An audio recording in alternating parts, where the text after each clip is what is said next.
in my experience, I have found that the number one thing that wrecks an estate plan is when people are very complacent about titling of beneficiaries.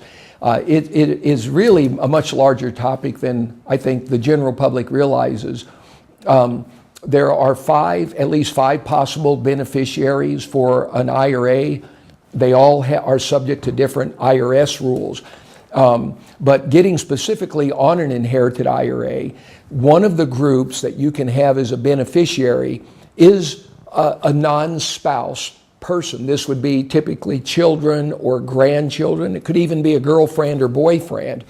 If a non-spouse receives your IRA at death, they cannot roll that over to their own IRA. The only person that can take a deceased person's IRA and roll it over to their own IRA is a surviving spouse.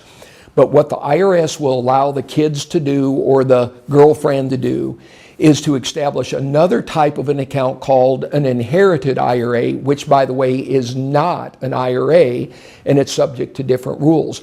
The biggest difference between an IRA and an inherited IRA is that an inherited IRA forces that beneficiary to take a distribution every year, whether they like it or not, and that distribution is subject to tax.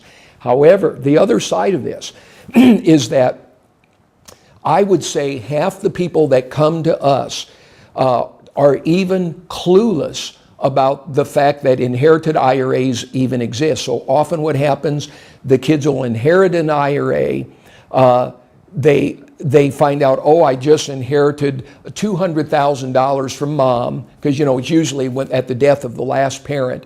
The kid finds out he gets $200,000. First thing that happens, the kid's eyes get as big as saucers. He calls the IRA custodian and usually says three words: send or give me the money.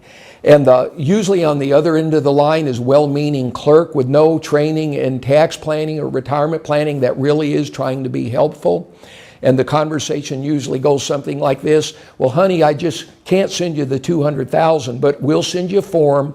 I'll put a little red flag on the form and highlight it in yellow. You sign that form and get it back, and we'll send you your money.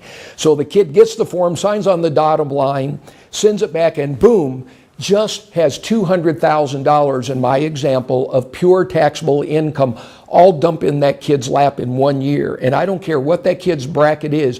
If he has $200,000 of pure taxable income all dump in his lap in 1 year, I can assure you he's going to lose at least $65,000 of it just like that.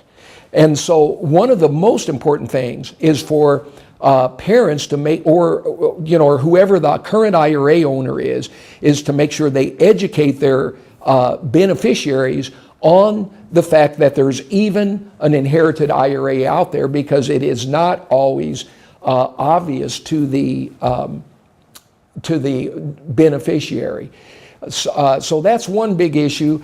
The other thing to keep in mind is that, as I said, there's 5 different kinds of beneficiaries.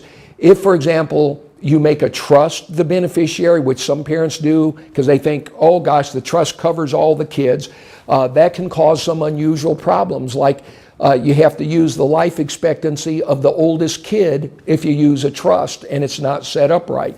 So that means the younger kids have to take out larger amounts of taxable income than they would have otherwise if a trust had not been used.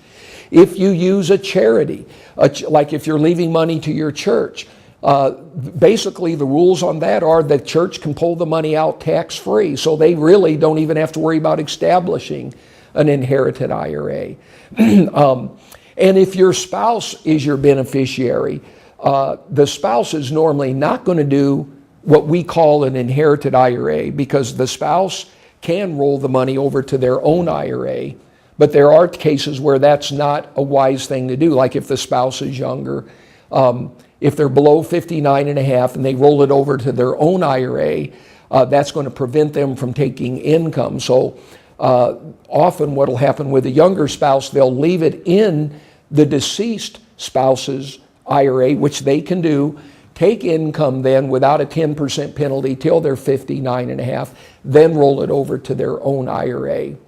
So again, the rules are all different for different groups, and this is a topic where if you're not paying attention, the next generation can needlessly end up triggering a lot of unnecessary taxes.